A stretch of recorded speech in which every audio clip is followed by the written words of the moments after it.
Hello, everyone joining us today. We're going to give it another minute. Dominic, could you flip to the next slide? Just as people are arriving, if you'd like to take a moment to get familiar with all the capabilities that Zoom has to offer, we are using the Q&A box today, and we will take questions from the audience members through that Q&A box, and I will package them for the moderator. So if there's ability to make your question anonymous or comment on other people's questions, I do encourage you to use all of the tools that we have available to be interactive today. We also have the chat box going for you all, so that if you have any insights that you'd like to contribute, or experiences or references, case studies, we'd like to hear those from you.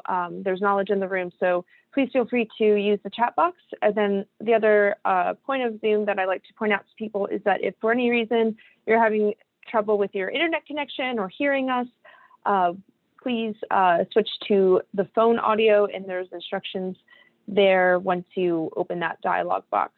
At any time, if you have any questions, please direct them to me.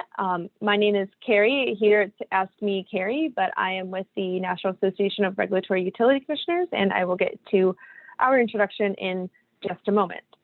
So seeing that there's no questions coming in from the audience over the chat, I think we can move to the next slide. Great. So welcome to the Regulators Financial Toolbox on Advanced Metering Infrastructure, Unlocking Resilience. Today is Tuesday, March 2nd, 2021. We can go to the next slide.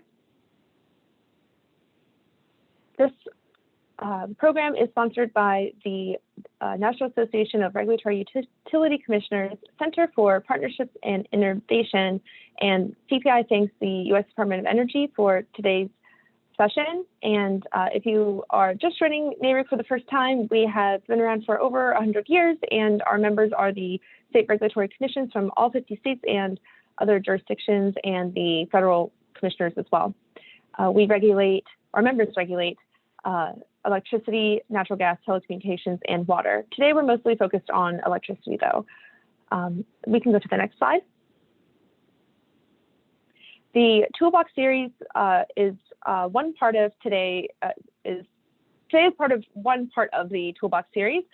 Each Toolbox has a presentation, webinar recording, and a summary brief component to it. So we will write a summary with the key points coming out of this webinar into a 10-page or so brief. We've done this once with cloud computing, and we look forward to doing it again on network communications and resilience. And so today we're trying to break down the technology, understand its benefits, and what are the true regulatory considerations for moving forward with these technologies.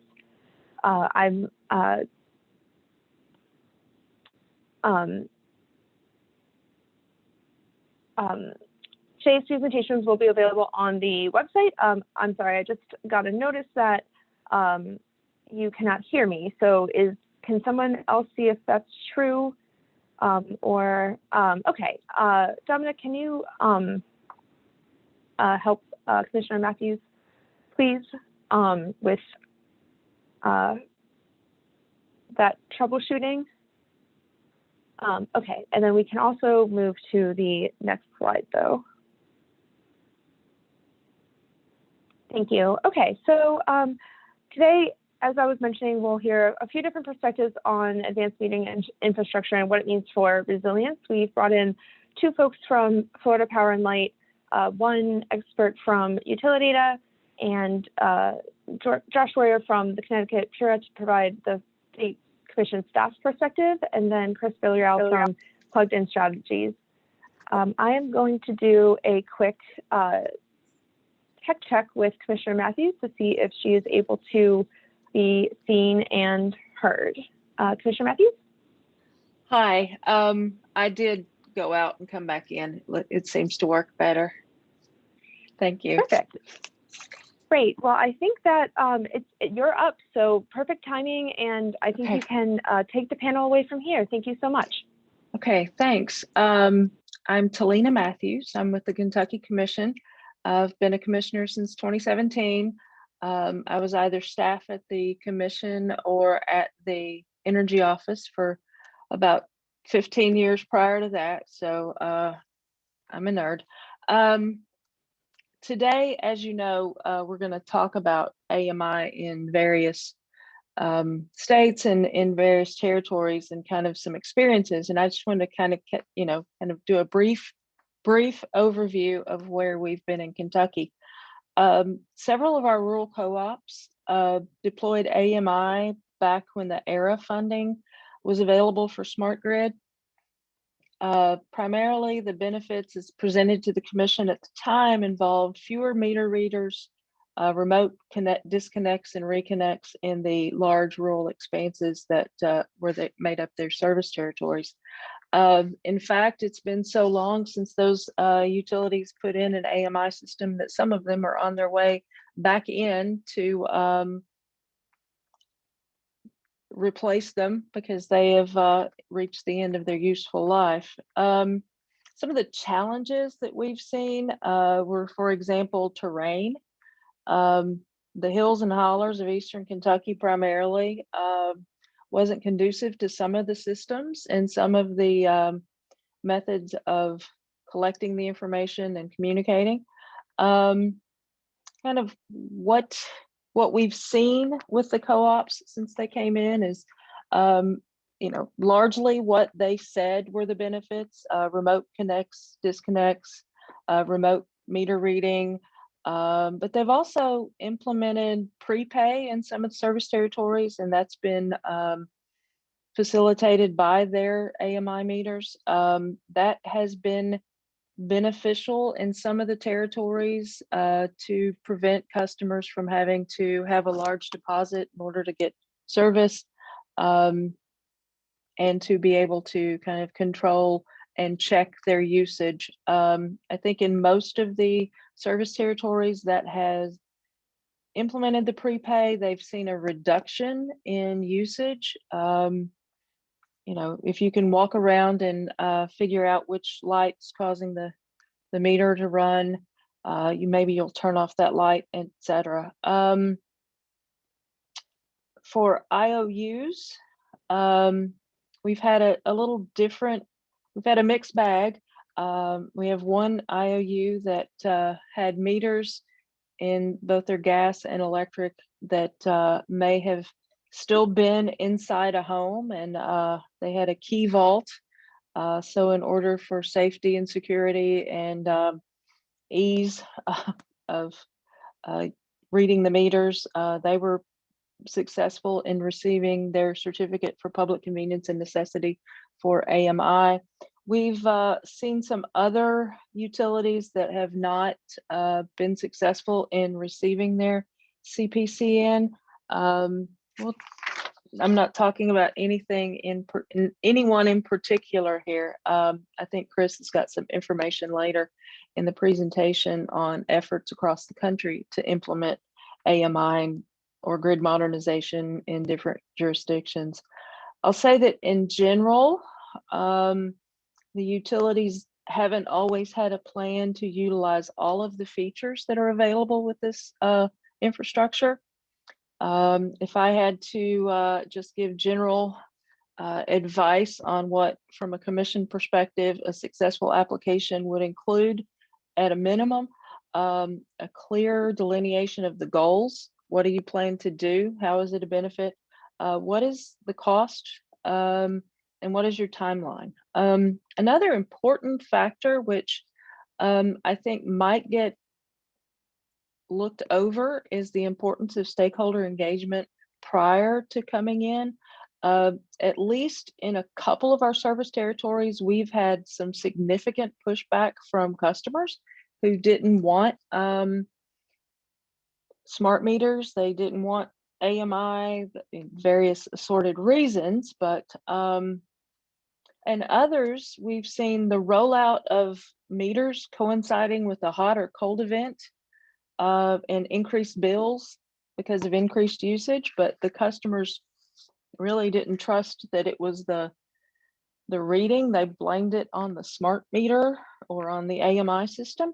We actually did a pilot test where we sent some of our inspectors out to kind of do a demonstration of, a do parallel meters and showing customers that it was the same usage being on the meter that we had parallel that was going into the office, because of, and that was mostly because of just the timing of the rollout, and maybe went from a self-read meter for a period of time to a, read more quickly. So some people's billing periods were shorter, some were longer, but getting that customer buy-in involves some stakeholder outreach, which I think the utilities need to be able to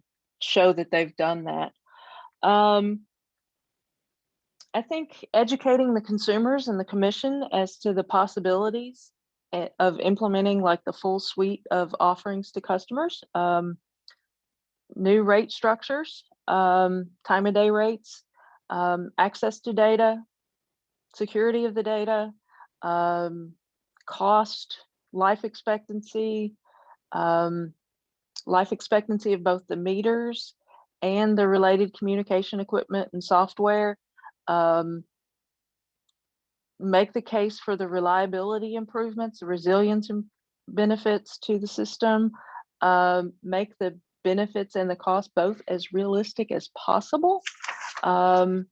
Remember, commissions are charged with some various wording changes between us, but fair, just, and reasonable rates for safe and reliable service would be a good generality for what we're charged with.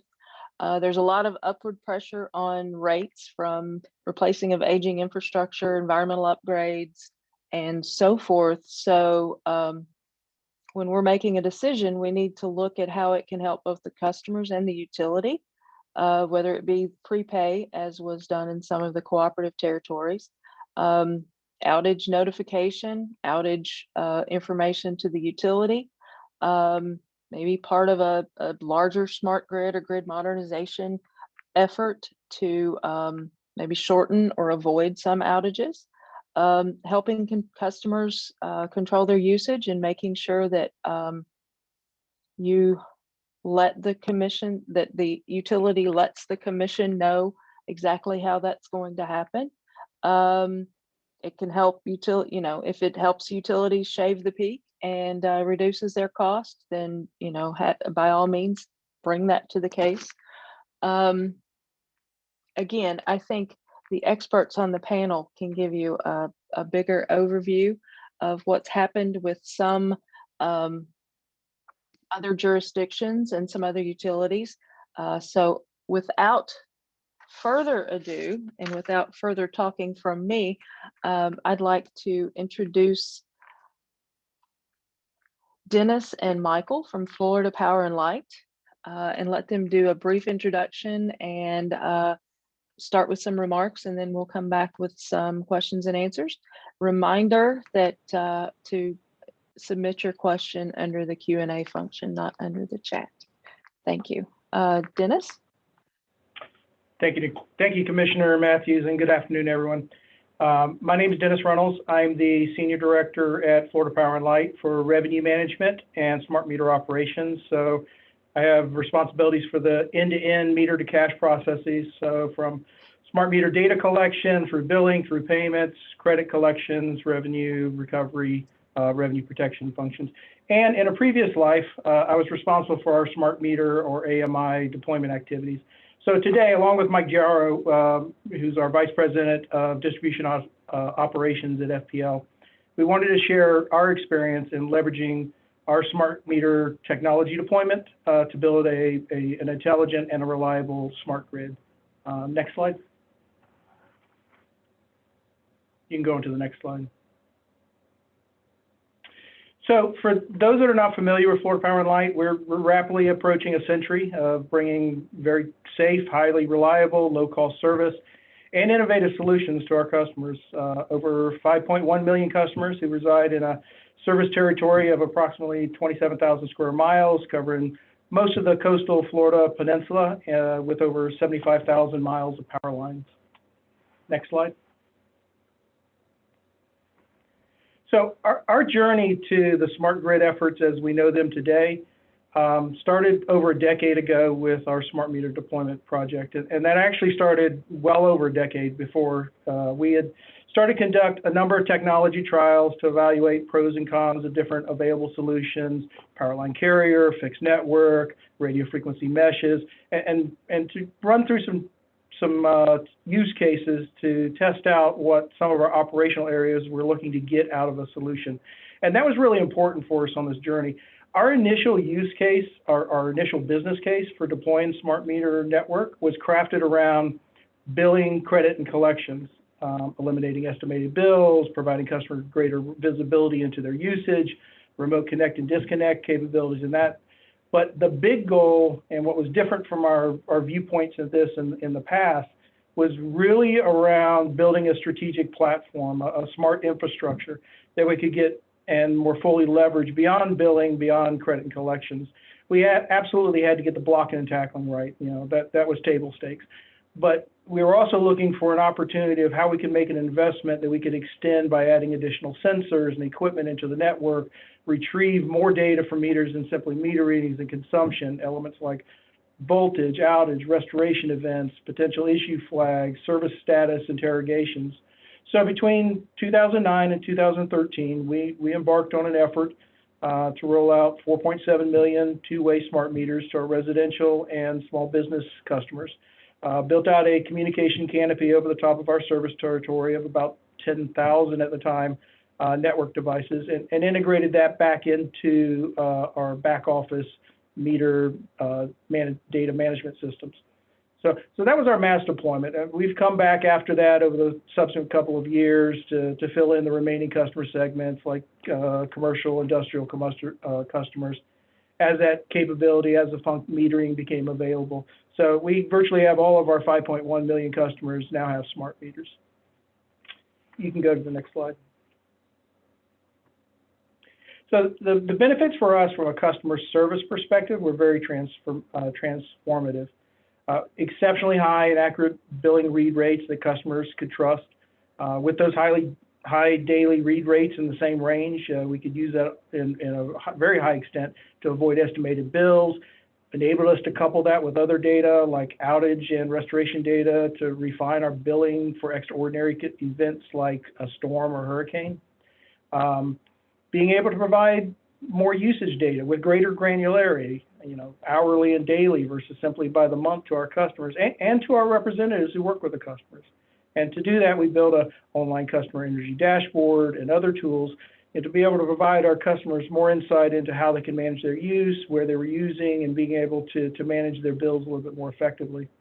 And with that wealth of data coming from the smart meters, that also allowed us to embark on a business process design efforts. So we went through and how do we incorporate the data into the way we conduct business? This wasn't just changing the way we did business with our customers, it was also looking at it from how do we change the way we do business? So whether that was bringing hourly data reads and other metadata in to be able to resolve billing exceptions, we developed very rich and data-driven algorithms to detect theft conditions, or even simple functions like incorporating service status checks into the calls when a customer calls about an outage. So the agent has the most readily available status when they speak to the customer. You can go to the next slide. By far, one of the biggest game-changing capabilities for us was the remote connect and disconnect. You know, with that, it removed all the need for on-site visits. It eliminated a lot of the access issues we had around getting to the meter, expedited requests to connect or disconnect meters when customers open and closed accounts. Gave us a lot more ability to have exact start and final readings on customers' accounts, eliminating the need for any prorations. And from an accounts receivable perspective, this allowed vastly improved management of past due receivables and being able to control unknown usage on inactive accounts. I left that last bullet on there also because I think that was an equally good success story from the project. It's not the bad thing that you would normally expect. As much effort as we would put into the outreach that Commissioner Mathews mentioned with our stakeholders and with our customers, a lot of change management efforts internally with our employees. We had a very large effort around helping manage the transition for our meter reading and collection functions. This project essentially eliminated those functions when we put in these smart solutions. But, you know, just like the pre-deployment trials I mentioned earlier, we started very extensive effort well before deployment that ran throughout the project to provide additional training, work rotations, other career opportunities to upskill and help our employees gain other positions. So some became wind turbine technicians, some gained system skills that allowed them to fill vacancies in other areas and customer service. Some went through pole climbing certification, moved on to Mike's area and power delivery. And in fact, we have some in the smart meter operations group that I still have today that learned the system by being part of the deployment activities during the rotation. So once we had our smart meter network foundation in, it just opened up a whole new level of opportunities and new avenues that we were looking to pursue beyond just the initial. Again, that was the blocking and tackling. We knew we had to get that right, but we're also looking a little bit more to the future about how do we build on that foundation in the future. And for that, I'm going to hand it over to Mike to walk through that next chapter for us.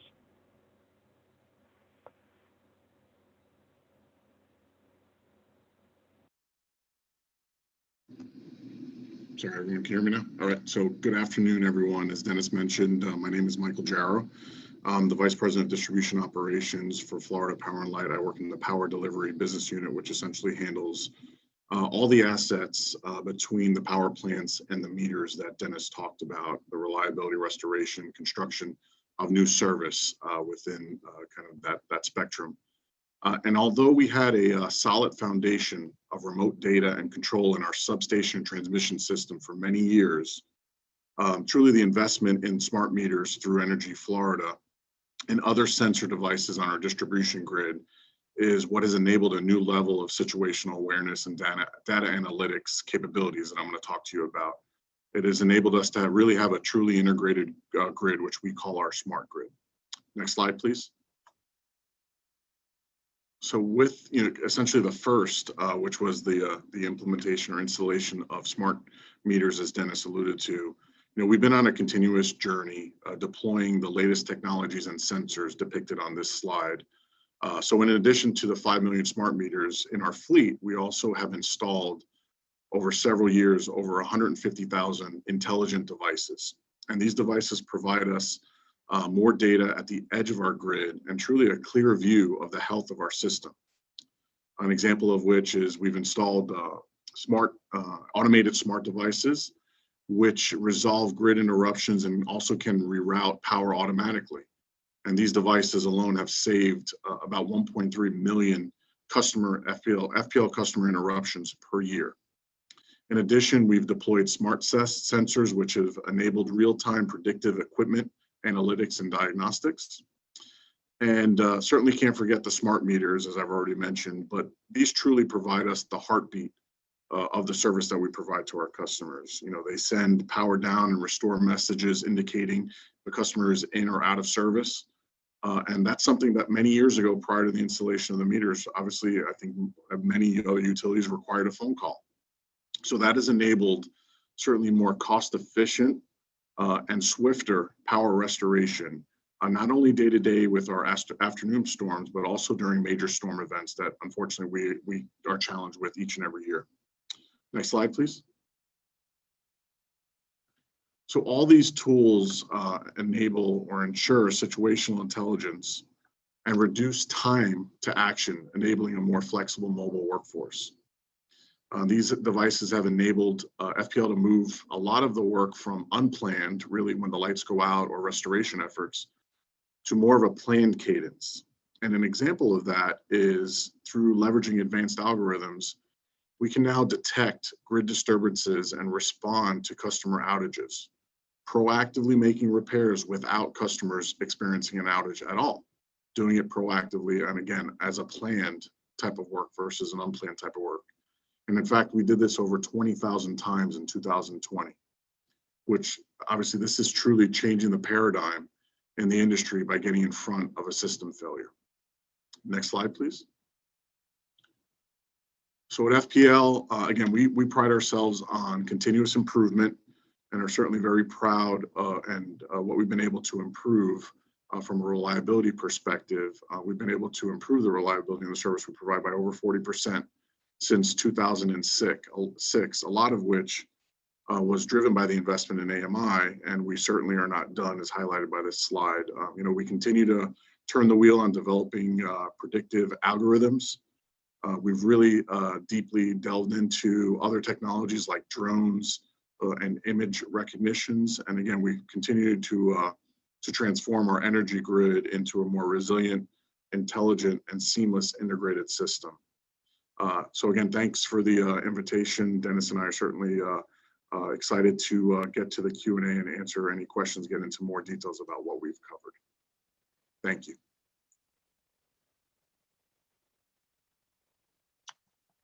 And I believe next we have Jess from Utilidata. Yes. Is my video working? Your video's working. I think we can see you. Great. Thank you. Good afternoon. So I'm Jess Melanson, COO of Utilidata. My background, before getting into the energy technology space, I worked at PSE&G, the New Jersey-based utility, for almost 10 years. And then before that, I was in the energy policy world, including the Regulatory Commission in New Jersey. So Utilidata is a software company that uses grid data to operate the grid better. And so better can mean lots of use cases. It can be more efficient. It can be in the presence of renewables. It can be more resilient.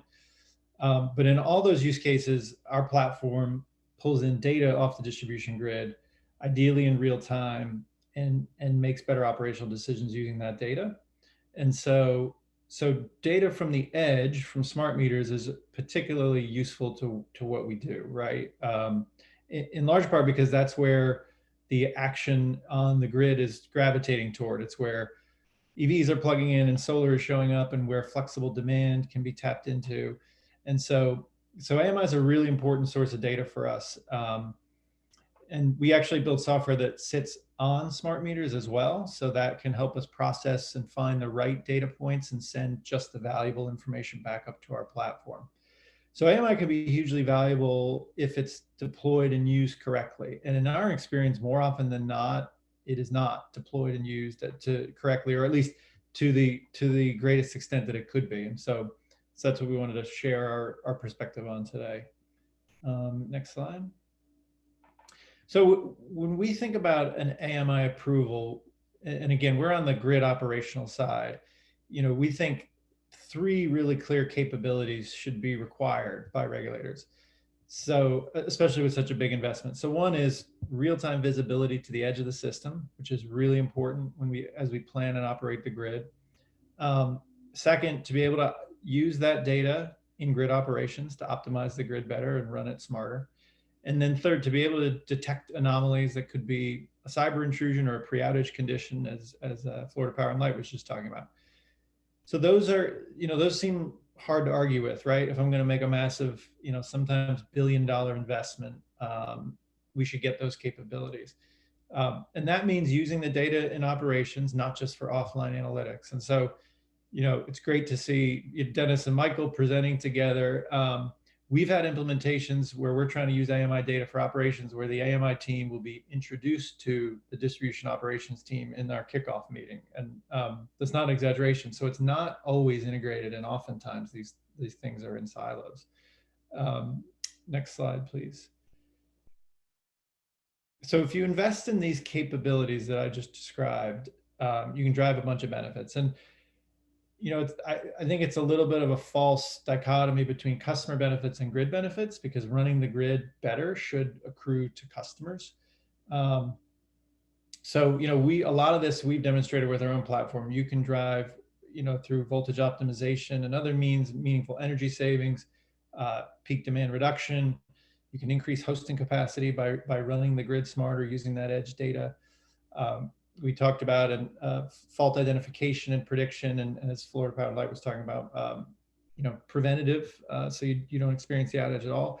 Targeted shutoffs is obviously something that we're talking a lot about because of what we saw in Texas. You can use a scalpel as opposed to a sledgehammer when you have edge visibility and controls.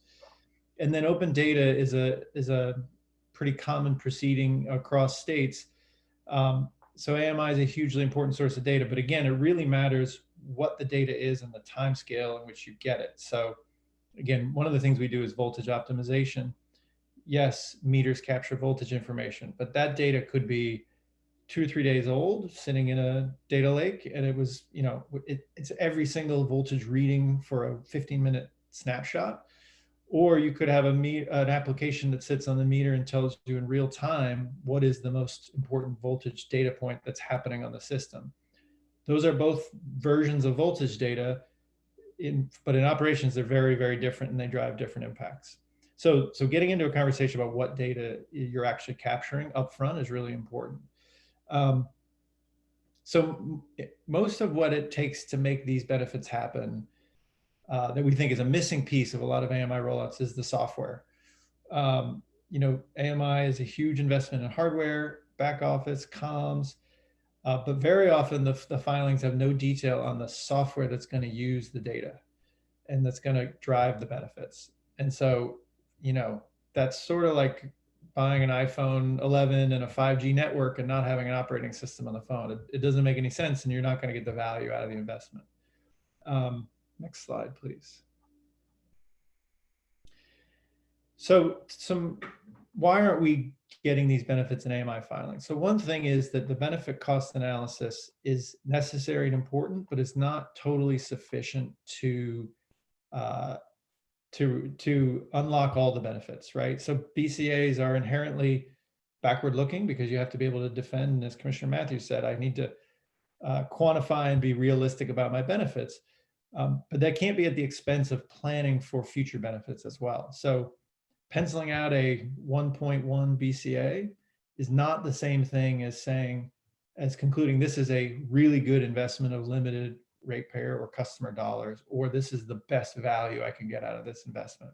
And regulators know this, which is why lots of states like Rhode Island, Massachusetts, New Mexico, Virginia, and Kentucky have rejected AMI filings. But I think regulators want an answer between yes and no, because they know they need to replace and upgrade infrastructure eventually.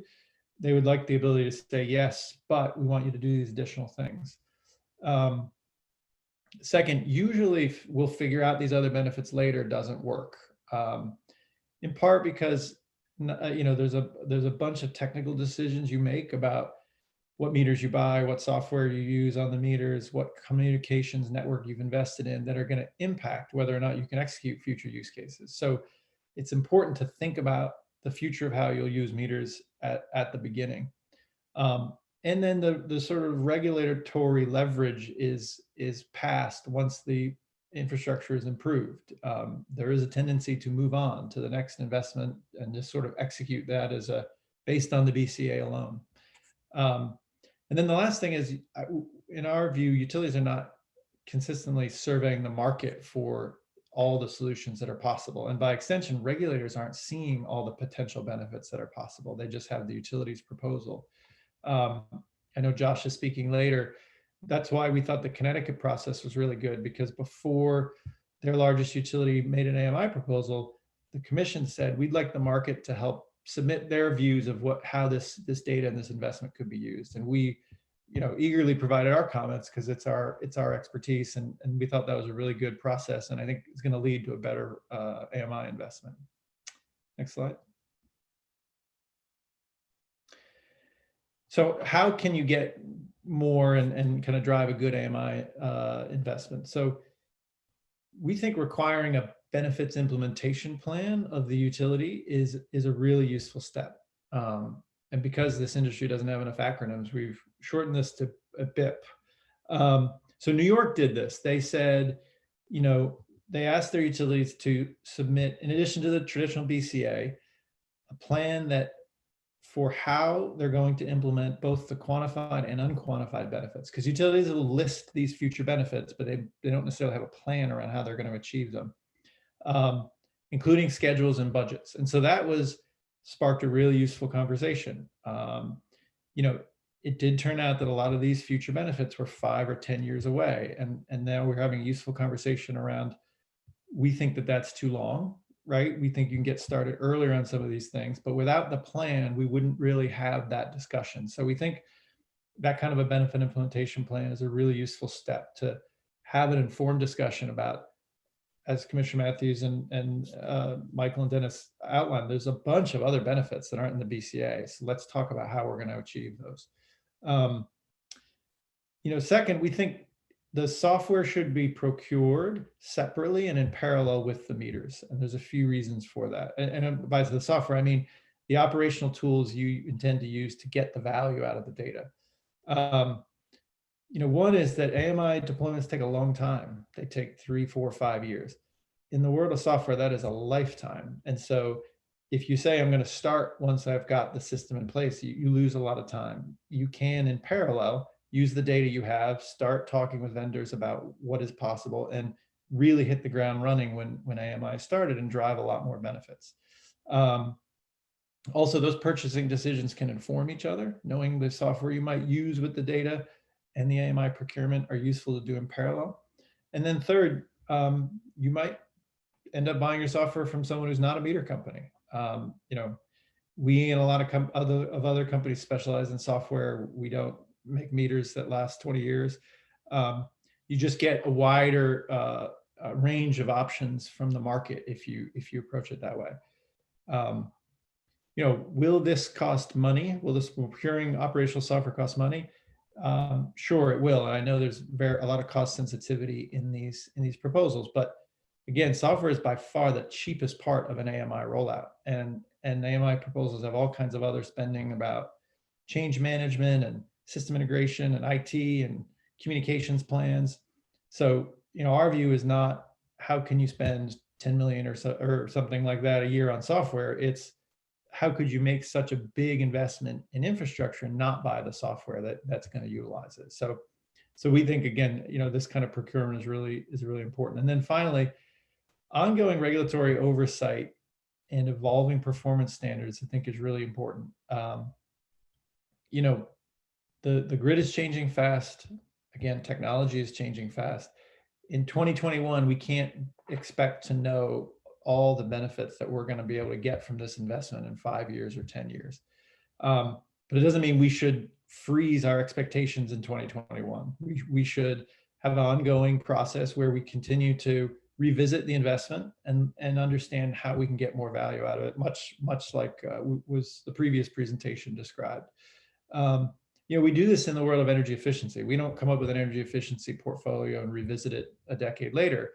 There's very many states have this sort of ongoing process where they try and fold new technologies, programs, approaches, customer offers into an efficiency program. And there's no reason why a $1 billion investment in grid edge software, or grid edge hardware, software, and comms should not be have an ongoing dialogue about how we get the most value out of it for customers.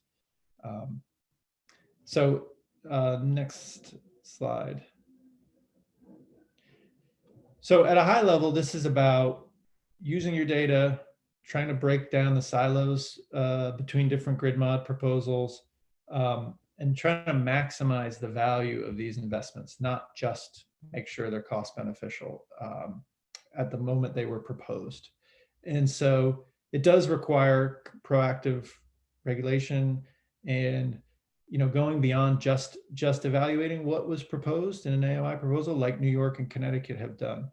And again, just starting with a plan, asking to see a benefits implementation plan or requiring one, sparks a lot of healthy conversation. And most of the utilities we talk with want the same thing. They understand the limitations of a benefit cost paradigm alone. They want to explore these other use cases, but a lot of the conversation we have is, well, I can't put that in my BCA because it's not been proven in 5 other states. And so again, I think creating conversations and regulatory processes to say, let's recognize that today we can't know all the benefits, but 18 months from now, let's revisit what we could achieve on hosting capacity, right? After we've surveyed the market, done some analysis, used our existing data to study this question. And again, many of these benefits evolve, right? So the same technology we use to do voltage optimization, we can quantify that benefit today. 2 years from now, we could quantify a benefit for hosting capacity. It's just there's not currently a process to walk through that evolution, so we kind of get stuck in the one use case. And then the last thing I'll say is, we do believe the moment of approval is the best time to have this conversation, but it by no means is to say you can't revisit past recent AMI investments and say, well, let's have a conversation about how we better leverage them for operational and customer benefits. Because while it may not be ideal, the data is still valuable, and as the last presentation showed, you can continue to get more value out of the investment, even if you didn't sort of to take all these steps at the initial approval. So that's my slides, and again, happy to answer questions in the Q&A. Thank you, Jess. Next, we're going to have Josh from the Connecticut Public Utilities Regulatory Agency. Yes, well, thank you so much, Commissioner, and thank you so much, Nehru, for the invitation today. If you can go ahead and go to the next slide.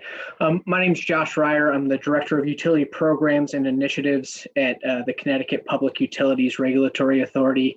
So what that really means is I oversee the state's utility administered programs, whether it's renewable energy programs or smart grid programs, vegetation management, et cetera, and also PURA's key initiatives, like our equitable modern grid initiative, of which our AMI proceeding is one of them. So I just, before I get started with the presentation, my counsel always tells me that I need to give the disclaimer ahead of time that none of this should be taken as advice to participants.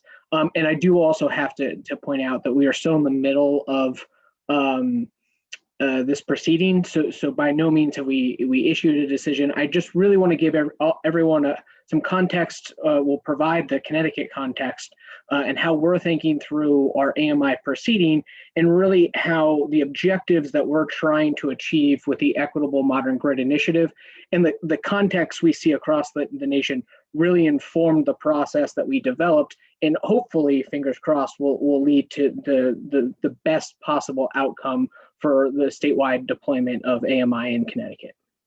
So you can go ahead and go to the next slide. And then one more. Great. So as I mentioned, I really want to take a step back before I get into the weeds of the process that we developed for our AMI docket. Everything that we do in our Equitable Modern Grid Initiative, which again, our AMI docket is a part of, all of those dockets that make up this whole should be viewed through the lens of this framework for an equitable modern grid. So we released that on October 2nd of 2019, as you can see there in docket, and I know we all have our different docket numbers, et cetera. So for those of you that want to look it up, it's 171203. You can go ahead and go to the next slide. So the framework really outlined PURA's vision, or the Commission's vision, for what a modern grid, or an equitable modern grid, in our opinion, look like. And there's really 4 objectives that we highlighted. Of course, there's plenty of others, but these 4 objectives, I want to be clear, are fairly specific, although clearly there's overlap with all jurisdictions, but were derived from kind of the public policy, notably Public Act 1180 and others in Connecticut, that's clear. These are clear policy objectives of the state, paired with really the statutory requirements and objectives that PURA has specifically. So the 4 objectives are to enable an economy-wide decarbonization, and then through that, and we have a goal to achieve a 100% zero carbon goal by 2040, and achieve an economy-wide decarbonization of 80% by 2050. So really our thinking about our piece, PURA's piece of that puzzle. And then I think it goes hand in hand with supporting the growth of the green economy in Connecticut. Really, there's been lots of discussion in public acts in Connecticut recently that focus on the importance of in-state economic development. So what's PURA's role in that? And then I think the one objective that I'll highlight the most in the context of AMI is providing a resilient, reliable, and secure commodity, or a more resilient, reliable, and secure commodity. For those of you that do follow Connecticut, Over the summer, we had a somewhat major tropical storm, Isaias, that hit, and certainly earlier in the decade, we had 2 back-to-back storms. So resilience is a topic that's front of mind for us in Connecticut.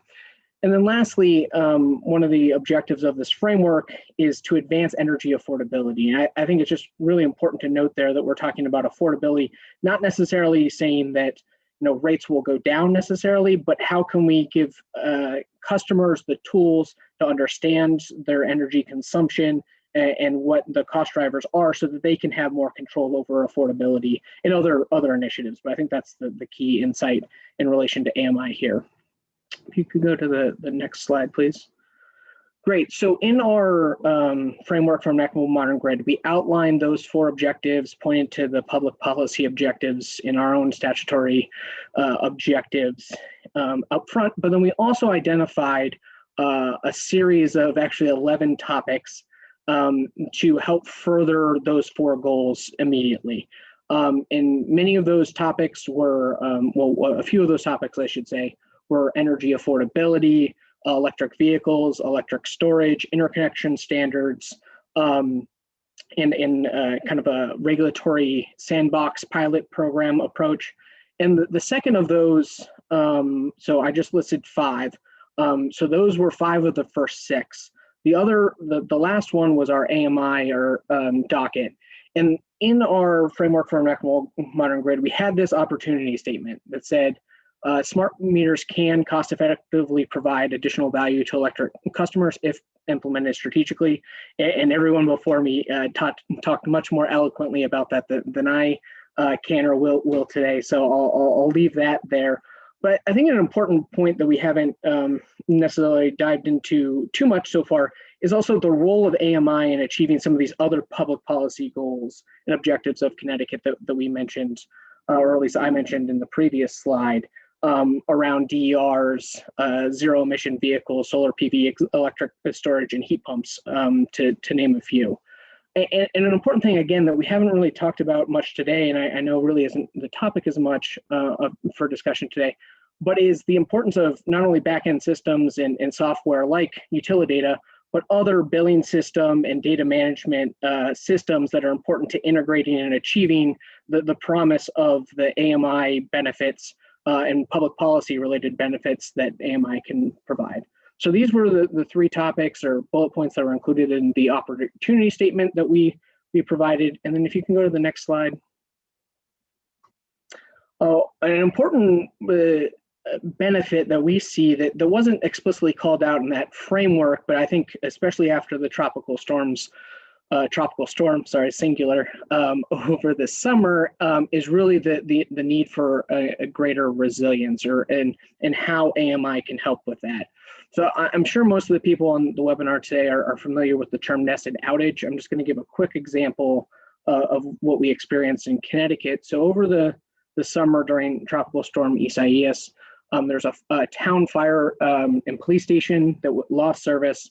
And there's currently a town liaison process between the utilities and the town, and they communicate those outages. And that outage was communicated. And then through the utility system, they believed that they had addressed that outage, but when in fact it was actually a nested outage. So although the utility believed that they had addressed that outage, the outage at the fire station and police station actually continued for a couple of days after the utility had believed that they had fixed that problem. And it just took a little bit with the town liaison process to identify that outage again and make sure that was rectified. So I give that example as an important example of, especially in this case where we heard later that the fire and police station was on down to the last couple of hours of fuels for their backup generation. So obviously at that point, it becomes a public safety problem or issue, obviously. So I think we really see AMI as a potential solution to avoid what could have been a larger public safety, I should say, problem that luckily did not manifest itself here, but could have been a problem. Next slide, and actually I believe it's 2 more after. Great. So I wanted to, while I just gave some context on the objectives that PURA is trying to achieve and how AMI is at least a piece of that puzzle. I want to take a step back, and Commissioner Mathews did a great job of giving a lot of the considerations in Kentucky, and I think they're similar elsewhere. But I just want to, when we were thinking about not only those objectives that that I just outlined, but then what was the process going to look like? How do we make sure we achieve those objectives? And then what other things do we need to consider? So some of the other things that we considered in developing the process were, and I already really touched upon the promote public policy goals, but one thing I want to touch on is even in, I think we've had a great discussion today on, going beyond that traditional cost benefit analysis, but I think there's a lot of studies out there already, and even the proposal that was provided to PURA of an example of traditional cost benefit showing that AMI is cost beneficial. So I think we see that, and that we talked about the benefit, providing benefits to all ratepayers, and then obviously other panelists have talked about going even beyond that traditional cost benefit analysis. I talked about promoting public policy goals. And then I think the other, just quickly, potential benefits that we discussed are enhanced consumer experience and education. And again, I tie that back to energy affordability. And then just the fact that I think the most recent data I could find, and I'm sure more recent data shows it's a higher percentage, but over 70% of residential households have smart meters. I'm sure we could dive into the definition of smart meters there. But so tried and true technology from a certain perspective. But then, so what are some of the considerations to consider, for lack of a better word, in designing a process and reaching a decision that you can feel comfortable with as a regulator? So the first question is the upfront investment, right? I think we're all familiar with the sticker shock, I guess is the term I would use, that we have to be able to defend that, making that large upfront investment. We already heard, obviously, that the benefits accrue over time. The other thing I want to touch on, and I'm sure that Chris will mention this as well, because this is taken from the report that he's going to talk about, but because implementation results have been, or at least been reported as being mixed over time, and we have the ACEEE reports that point to the underutilization of AMI, and we heard Jess earlier on talking about that. I think there's increased scrutiny as the AMI and review study suggests on the review because of this skepticism, I guess you could say, around the benefits and the successful implementation of AMI. And then I think some of the other things to take away, and actually Commissioner Mathews mentioned this earlier, the importance of customer communication. I think we saw an example of Central Maine Power near Connecticut, obviously in Maine, of some issues there. And I think there's some models out there, New York and others, looking at a customer engagement plan and the importance of that. And then just understanding what went into other large states ruling against full-scale adoption. Obviously, Connecticut is situated and has a different context than all of those other states. So understanding how we were different and why, what considerations, what can we take away from Massachusetts and Virginia and others, but how are we different, and how does it still make sense for us to move forward, and how do we structure our process around that? The next 2 slides. So I'll try and get through this a little bit faster. So really the process that we came up with has a couple of key elements. The first 2 early on were really to have what we called solution stays. They were really to get the PUC staff comfortable with, and all stakeholders comfortable with, the functionality of AMI, the potential benefits, the potential drawbacks. So we held 2 of those solution stays to get kind of everybody's bearing.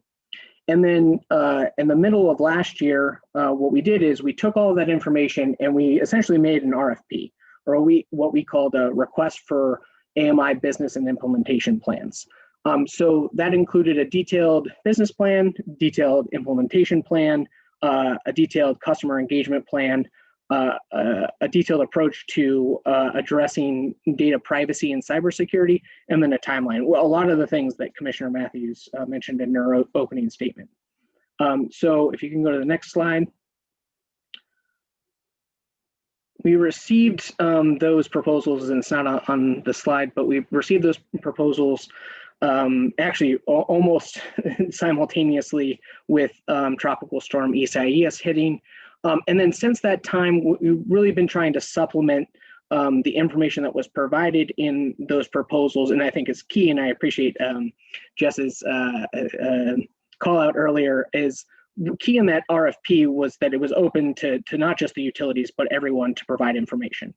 So subsequently, after getting those proposals, we had some questions around how the proposals really achieved, going back to the first couple of slides that I had, how did those proposals achieve the equitable modern grid framework objectives? So we've asked for some supplemental information, and we issued some interrogatories to really get at that. And then the last couple of steps that we envision having in this process, obviously the process is still open, so of course things could be added, but we're hoping to issue a straw proposal, which will take all of the information we have to date, put it together in what we see as the kind of the best plan that addresses all of this, and then start a more traditional stakeholder process at that, or sorry, I should say a discovery and PUC process at that point, where we have hearings, interrogatories, and issue a proposed final decision and a final decision. So that's where we're at to date. I think the big takeaway that I'd have for this group is the importance of purposeful process, stakeholder engagement, and the detail of the business and implementation plans, making sure that those harken back to your overall objectives is really what we've seen to be important. And certainly our process isn't perfect, but really this serves as an example of helping to try and get there. And I think it has been particularly helpful, and especially the supplemental request for information has been key to making sure that we are thinking about and making sure we achieve or planning to achieve those public policy goals that I mentioned a couple of times earlier, not only in the future, but make sure we continue to achieve them as time goes on. So with that, next slide, please. I just appreciate everyone's time and look forward to the discussion after the presentations. Thank you, Joshua. Chris from Plugged In Strategies. Hello, good afternoon. I'm Chris Villarreal. We can move to the next slide. I'm with Plugged In Strategies, but for the purpose of the next few slides, I'm going to be talking about a report that I helped prepare on behalf of the United States Department of Energy and its Advanced Grid Research arm, looking at AMI rollouts across the country. Next slide, please. So we undertook this, well, I'll call it a review of utility filings in front of state commissions, as well as state commission actions on AMI, to investigate how investments are being evaluated by state commissions and determine if there's any additional data that we could extract from conversations, more detailed conversations with the stakeholders about the AMI filings and considerations before state commissions. We wanted to see what additional information could be provided to state commissions, to stakeholders, and to utilities who are considering new AMI applications or applications to replace old AMI investments in the consideration of what had been going on around the country at the time. As has been discussed before, there were several states that had approved AMI, and there had been other states that had rejected AMI. We wanted to try to anticipate or identify if there was any commonalities, what made one state approve, what made one state reject, and just to see if we could get any information from the participants that would be useful for the public and for other stakeholders. So to accomplish this, we went through 2 phases. The first phase was collecting a whole bunch of information about the proceedings across the country on AMI, trying to identify any commonalities, any differences, anything that was unique about the filings or in those given states. We then spoke to a number of people around the country. We spoke to over 125 people from over 50 entities representing commissions, consumer advocates, third parties, utilities, and what have you, to get their perspectives on AMI generally, both the application process, the process for state commissions, but also for those that had already approved AMI and had rolled it out to some extent, what were some of the important considerations that they didn't know about then that they kind of wish they knew now, that they could tell people who are about to do AMI what would be useful for them. Additionally, what we wanted this document to be was just to be a resource for the industry, to look at our findings and our experiences in meeting with people and what we were able to report back from those discussions. We wanted this document also to help bridge perspectives. We talk about silos inside utilities.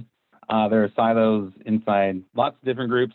And so we wanted to make sure that we tried to identify and respect those perspectives so that if you were on one part of the conversation, maybe you didn't understand the perspective of another component or another part of the discussion. So we wanted to raise these considerations for all stakeholders to better understand where everyone's coming at in this conversation. The third thing we tried to accomplish is to identify opportunities for success.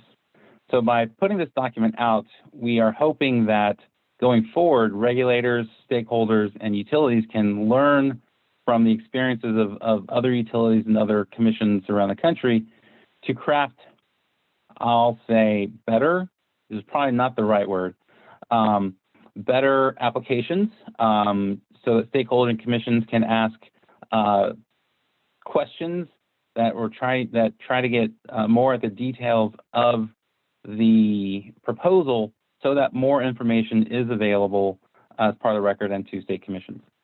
And then lastly, and Josh highlighted this very perfectly, to illuminate the evolving nature of regulatory proceedings.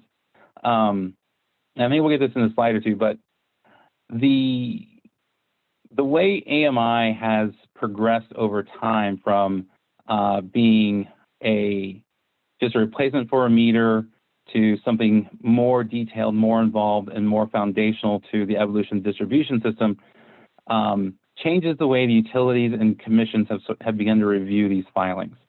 And we wanted to highlight that evolution in the review process and expectations of these filings. Notably, what we tried our best to do was to reflect the conversations that we heard from people. So we didn't try to provide any of our own perspective on the questions we asked. We really tried to just reflect what we heard from the people. Next slide, please. So here's the contents of what the document is. I won't spend much time on it. There's several chapters, and I'll give you an example of what we found in one of the chapters upcoming. But as we met with people, we tried to categorize where everyone's concerns fell regarding AMI filings, and this is how we came up with it. As you note, many of these things, as you dig into it, really is about the approach of AMI and how is AMI anticipated or envisioned to be used by the utility. We also added at the back of the document some questions and elements that a utility may want to consider as they're developing their filing, as well as some questions that a regulator and a consumer advocate may want to ask the utility upon receipt of a filing. Next slide, please. So just a series of high-level findings and observations. Many of these have already been discussed. But one thing I want to note is that as we reviewed the utility filings, we kind of were expecting a common format. There would be a cost-benefit analysis. These types of benefits would be identified. These batches of costs would be identified. And here's the cost-benefit analysis. And there you have it. Well, what we found is that there was a tremendous variety in types of AMI filings, not only in the details of the filing, but in how they are filed themselves. So, some AMI filings contain the costs but not benefits. Some AMI filings contain costs but not benefits, or benefits but not costs. Some didn't include costs and benefits at all in their filing, and some included a full-blown benefit cost analysis. So that made it a bit more challenging for us trying to find commonalities. One thing I will note is that in our conversations, especially with the regulators and stakeholders, is that there is a perception that value is being left on the table from the AMI investments, that in the utility filings, a lot of the upfront costs or upfront benefits accrue directly to the utility, with the consumer programs, consumer benefits being to be implemented at a later date. And so that becomes one of the challenges, is ensuring that the utility filing describes what these benefits, uses, and roles of AMI can be. And that includes discussions on how is AMI going to be rolled into utility operations for reliability and resilience, as opposed to just being a new way to bill people. Next slide, please.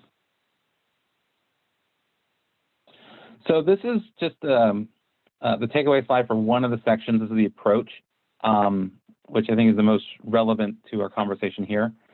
In our conversations with commissions and other stakeholders, we identified 4 major elements that people are looking for in an AMI filing.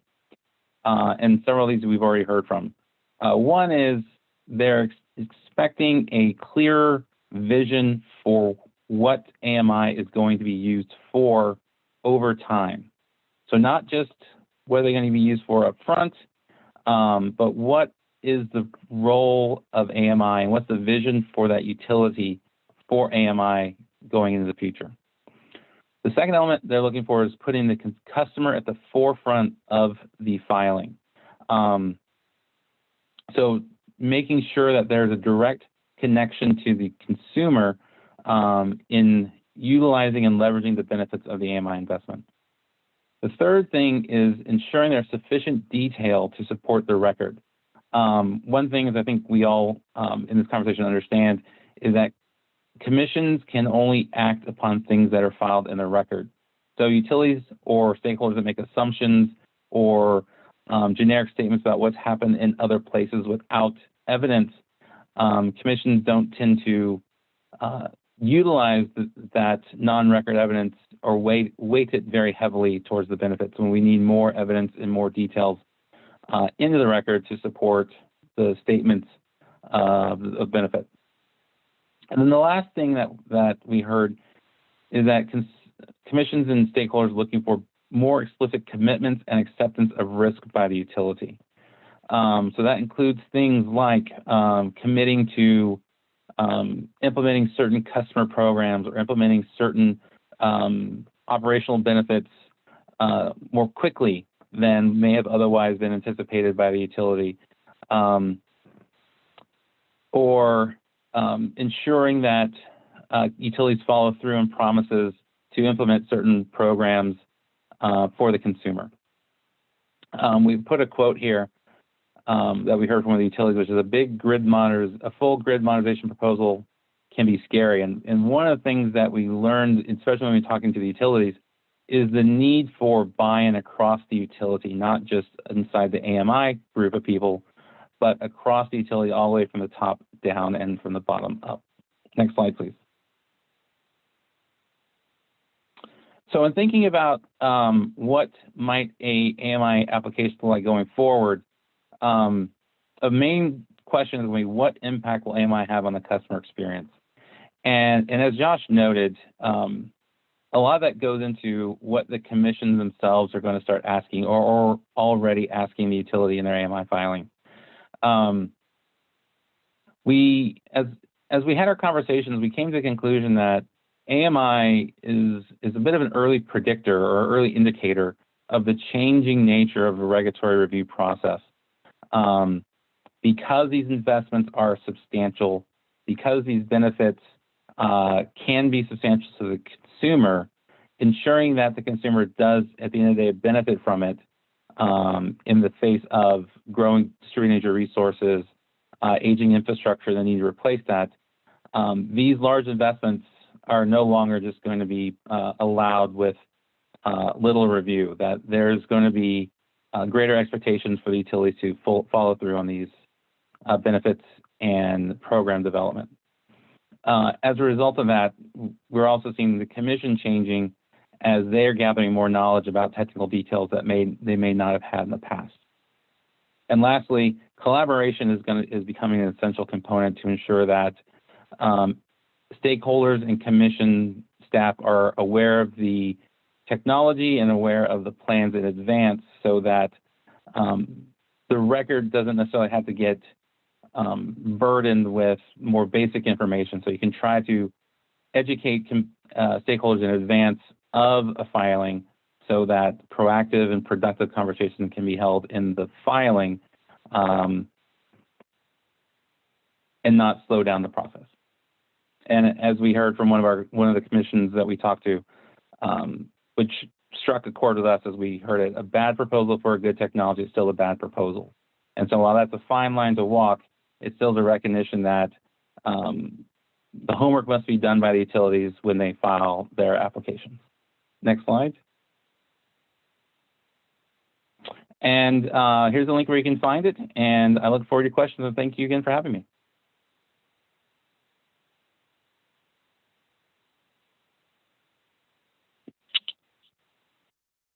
Thank you, Chris. We have one question in the Q&A, and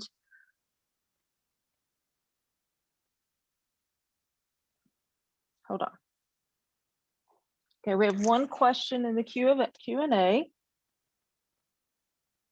I'm trying to get my video going. Ah, there I am. Do the speakers have experience with AMI that includes distributed intelligence processing? And does that change what they would suggest regulators consider in an investment and rollout? I will open that up to the floor. Whoever would like to answer that. I mean, I could start, since the answer is yes. Okay. We do have experience with it.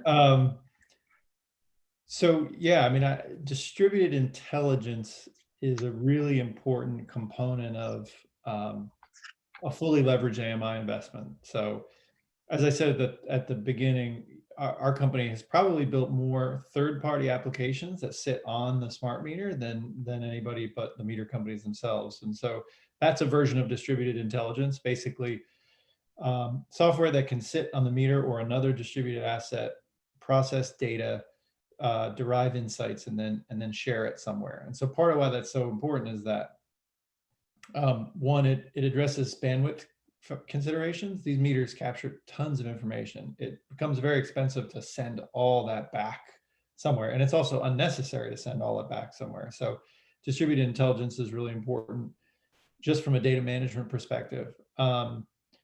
Also, the time frame with which you get the data and can use it is really important, right? So if I'm waiting for something to backhaul and pull it out of a centralized system, I don't have the ability to use it in real time as much as I would if I were able to use that data.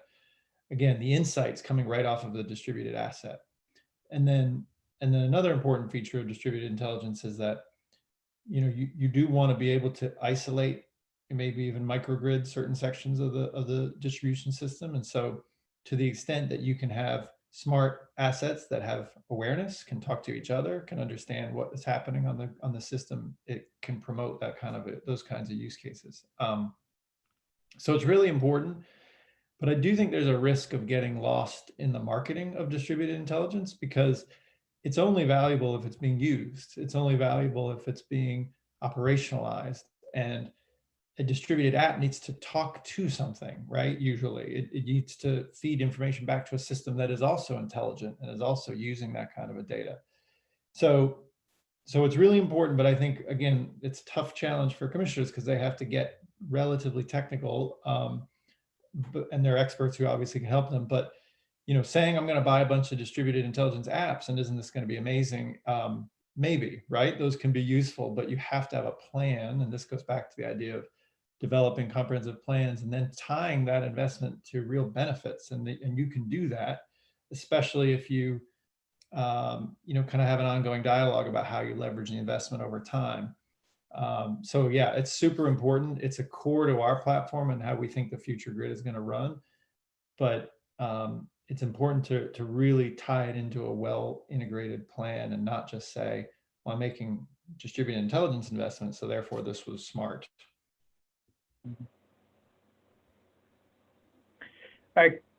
I agree with Jess. I think pushing that intelligence that we've been doing in the back office for the first couple of years of AMI is honestly the next frontier. I mean, AMI systems, it's a tsunami of data, and you need that up front. You know, how do you know what is important? How do you build the algorithms, what have you? But there comes a point where it needs to get pushed down to the meter to tell me what I need to know about when I need to know it and stream it when I need to do something about it. I think that's the next frontier.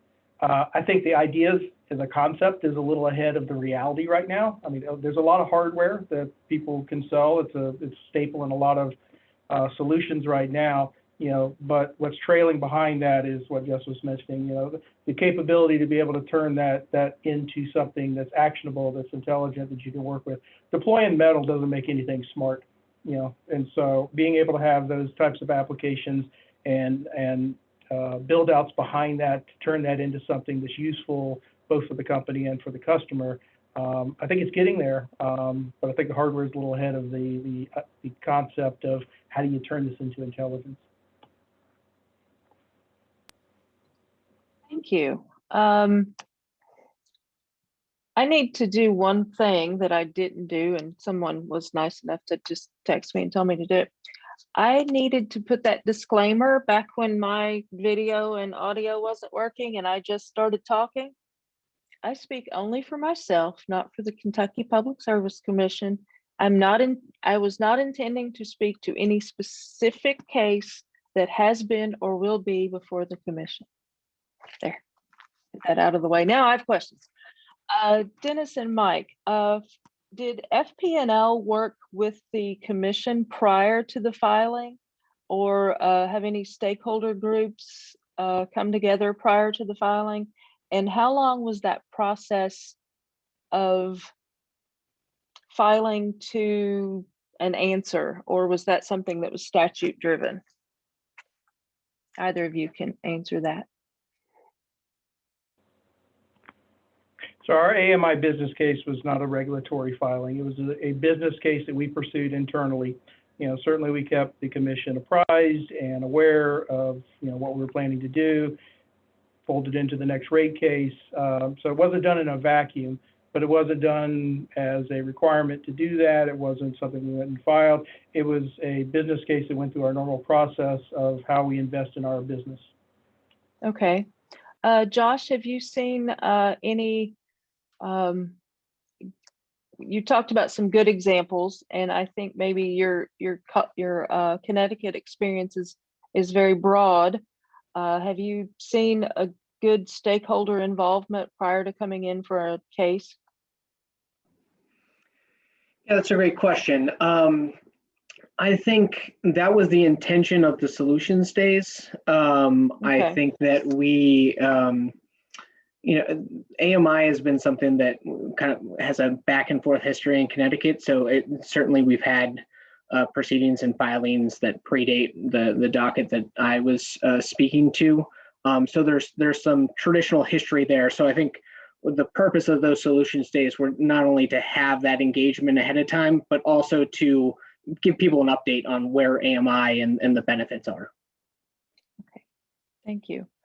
We have a couple questions that have come in. How should we think about time of use rates as a value stream for AMI? Whoever would like to respond to that?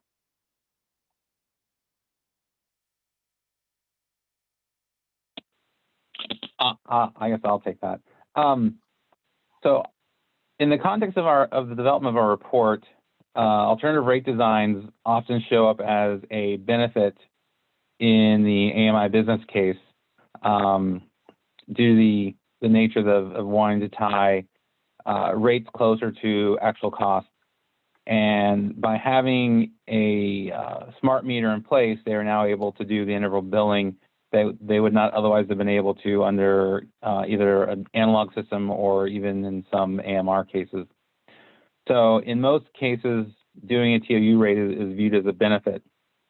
Now that has, there's a flip side of that, which is a separate question, which is the utility then has to implement a TOU rate and people have to sign up for it. And that's been a bit of a harder leap to make, is to get, is to move consumers onto I'll say a default or an opt-out tariff. I believe the Massachusetts Commission entirely disregarded the potential time of use benefit because of the growth of community choice aggregators and the availability of alternative suppliers, and removed that benefit entirely from the Massachusetts utilities business case, which made the overall case no longer cost effective. So just looking at what we've taught, just looking at what we reviewed, TOU can be a benefit, but whether it becomes realized is a different question. Okay. This is another question from, Jess, were you going to say something? Well, I was just going to add, I think it's a good example of why that evolution of benefits is important, because TOU rates is one tool to help manage peak demand and engage flexible load.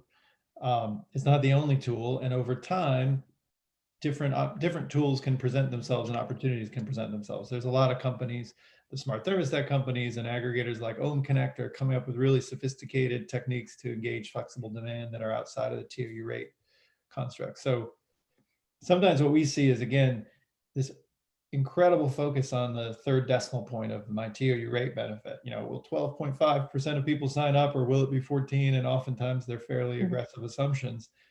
But the broader conversation is, how do I use this technology to engage flexible demand? And there's a lot that, you know, sometimes a rate is not the best way to do that. And over time, as their grid gets more complex, you're going to need, you know, devices talking to devices about when is the right time to charge and what does the grid need at this moment, not just in this big rate block. So again, I think it's a good starting point, but it's not a replacement for that longer term conversation about how you leverage the investment and use technology to get more and more benefits over time.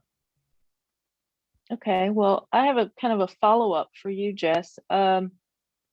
Is AMI introducing new cybersecurity risks? No, I mean, anytime you use connected technology, there is an introduction of a point on the system that you know, but it's not, I don't think it's meaningfully more than the central computer systems that are being used to run the grid today. And I think there's a lot of cyber security measures that can be taken and that are taken to make sure that it's secure. I would be more worried about other platforms than AMI, but I think all of it deserves attention, and we are paying a lot of attention to it. Okay. And from our Q&A, too often commissions approve AMI and then utilities do what they like. How can commissions exert some regulatory oversight following approval? I don't know who wants to take that one. I'll be brave. Although I do have to be incredibly careful, as I pointed out earlier, we're still in the process of our docket. I will say that is, and this isn't going out on a limb, that is something that we're looking at and thinking about seriously.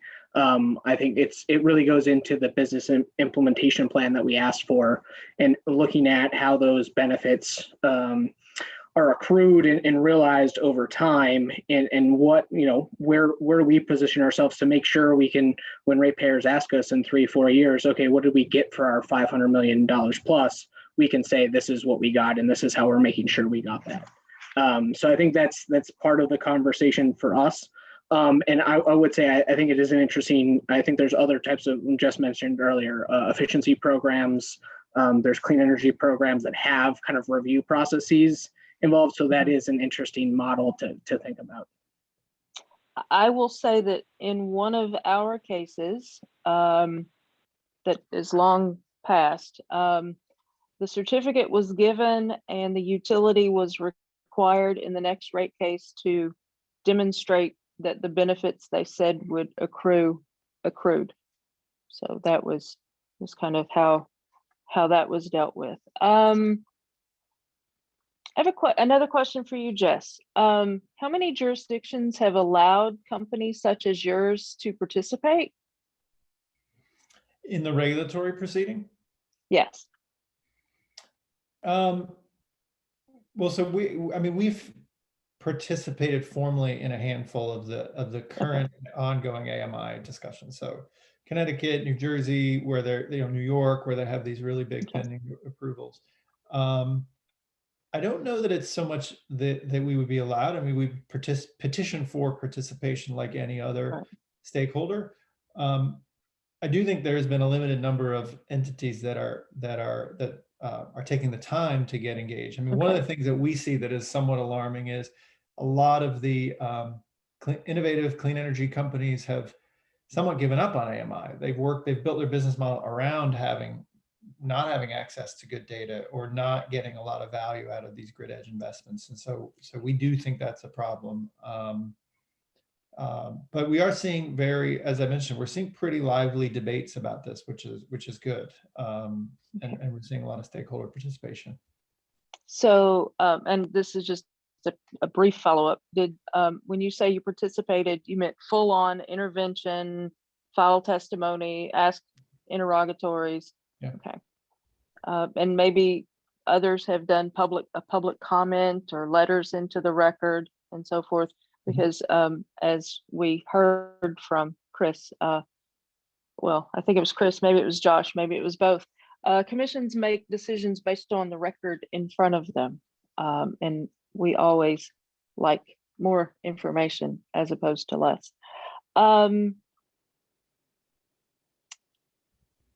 For Josh, could you, I just discuss a little bit about the energy affordability in AMI, how you see AMI facilitating energy affordability? Sure, yeah, and I should have been clear in my presentation as well that not every single track as part of our equitable modern grid framework is going to achieve all 4 of those objectives, right? It's about a suite of solutions coming together to achieve those.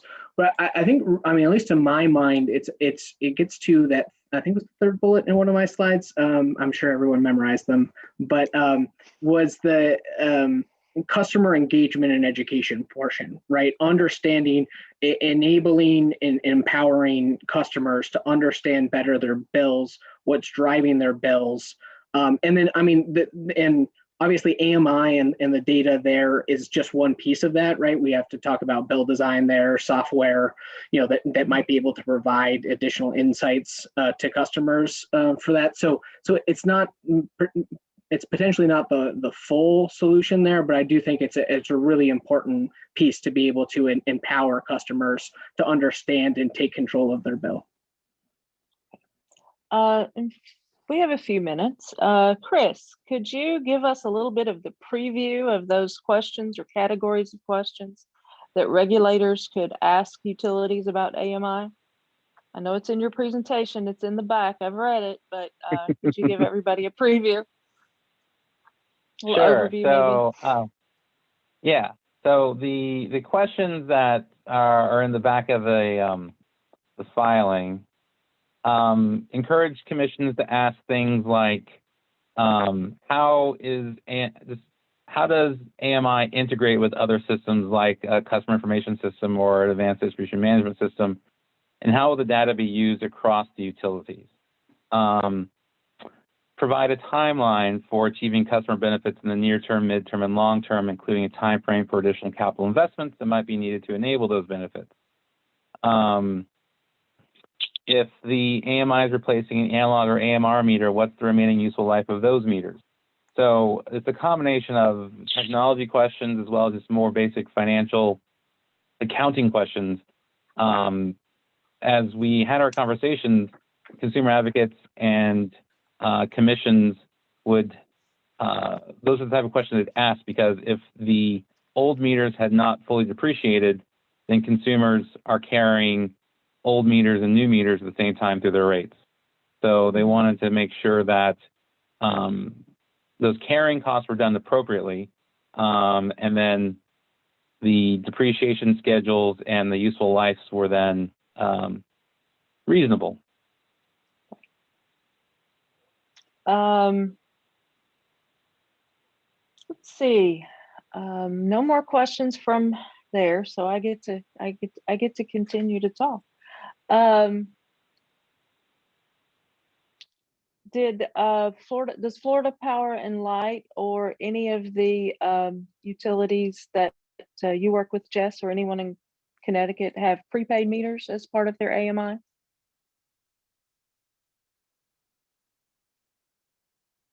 We do not. That's a note from Connecticut. Okay. Well, that I think we are about to wrap up. We've done a great job. Everyone pretty much stayed on task, except me. And I want to say thanks to everyone. And thanks for everyone who's watching. Carrie, do you have any final remarks? Yep, we can let you all go, and we will please join our listserv for more information on when we have the summary available and the recording available and our next iteration on communication networks. So we'll see you there, and thank you for your time today. And thank you so much, panelists. This was such a well-informed conversation, and we really appreciate your time today. So I will end the webinar for everybody, but we will see you soon. Thank you. Thanks, Carrie.